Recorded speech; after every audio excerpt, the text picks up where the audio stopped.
There is a tiny tax haven in Europe that you probably never heard about that might be interesting. Maybe you want to get residency in this place. That is the Republic of San Marino. It is an enclave in Italy. It is completely surrounded by Italy, and the only real way to get here is through Italy, through Rimini, or going through Bologna, flying into Bologna and then going to Rimini and then going to San Marino by car, for example, or going by car from Italy.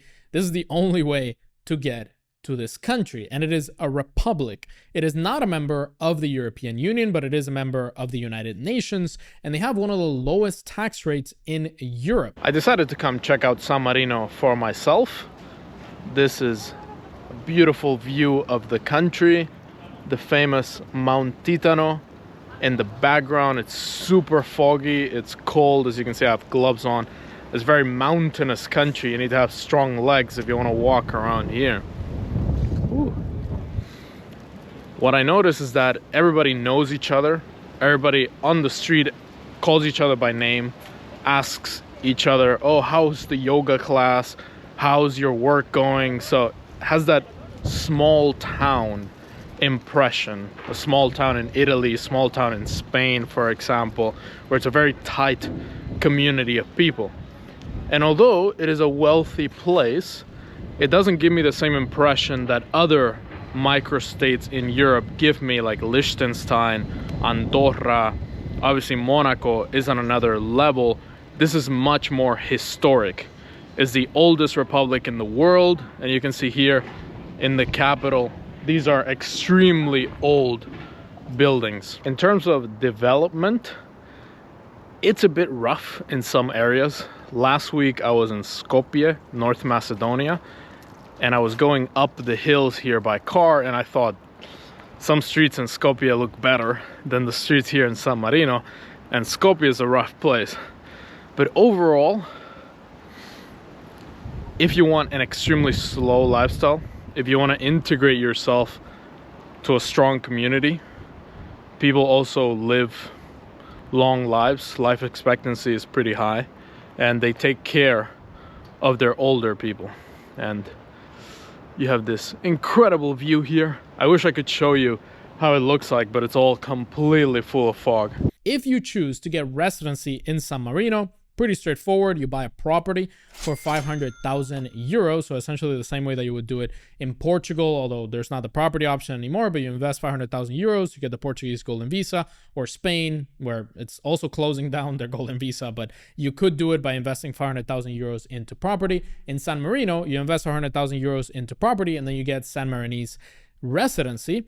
And with that residency, you're eligible for a 3% tax rate on foreign dividends. So if you have a company abroad and you want to send dividends to San Marino, you only pay 3% tax.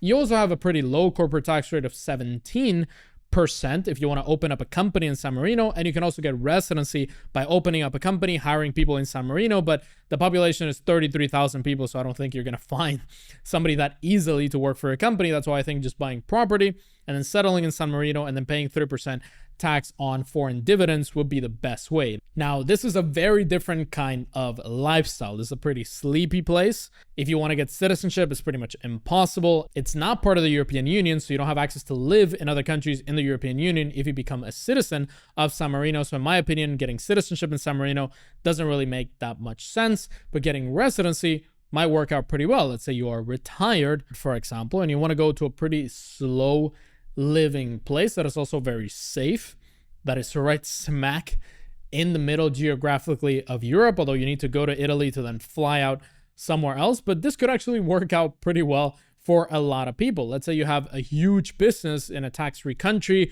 or a huge business in a low corporate tax country. Let's say that's the UAE. And in that business, you want to take out dividends and you actually want to live geographically in Europe, or let's say you want to live in Italy, but you don't want to get residency in Italy or go through the Italy lump sum tax program, then San Marino could actually work out pretty well with that 3% dividend tax rate. You can see the focus on the country towards retirees that want to move to San Marino because they also have a residency program specifically for retirees. It is called the Atypical Residency for Retirees. You have to show that you make at least 50,000 euros per year, let's say in passive income from properties or a business abroad. That's also going to be taxed at a very low rate. Or you show movable assets of at least 300,000 euros. Funnily enough, the government literally today announced that they will raise the requirements for foreign retirees to 120,000 per year income or 500,000 in assets.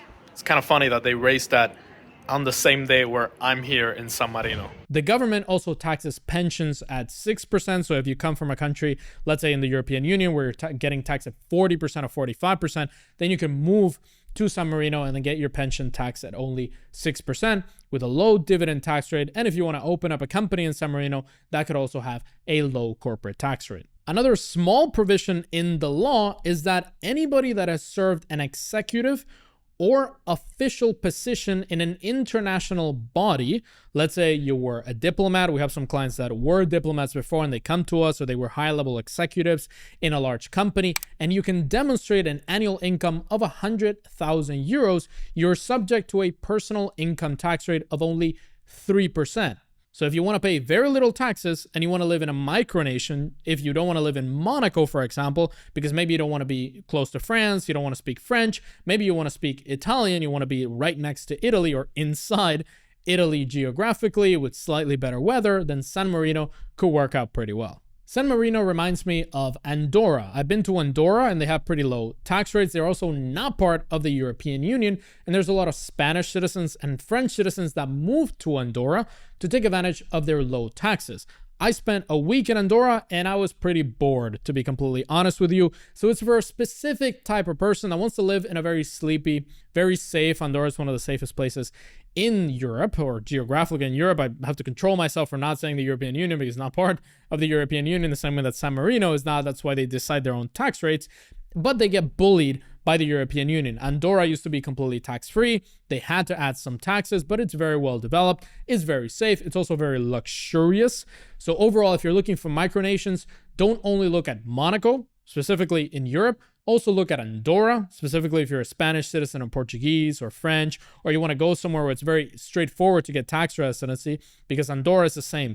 You buy property in Andorra or you move your business to Andorra, and then you can live in Andorra, but you have to spend at least 90 days in some cases, and in other cases, at least 183 days in Andorra. So you have to be careful. Don't just pick one of these countries because it looks cute or has a low tax rate. They have some provisions where some people might need to spend at least 6 months in the country, and they will check if you're spending those 6 months. When I was in Andorra, they told me that they actually go to your neighbors and they ask if they see you often there.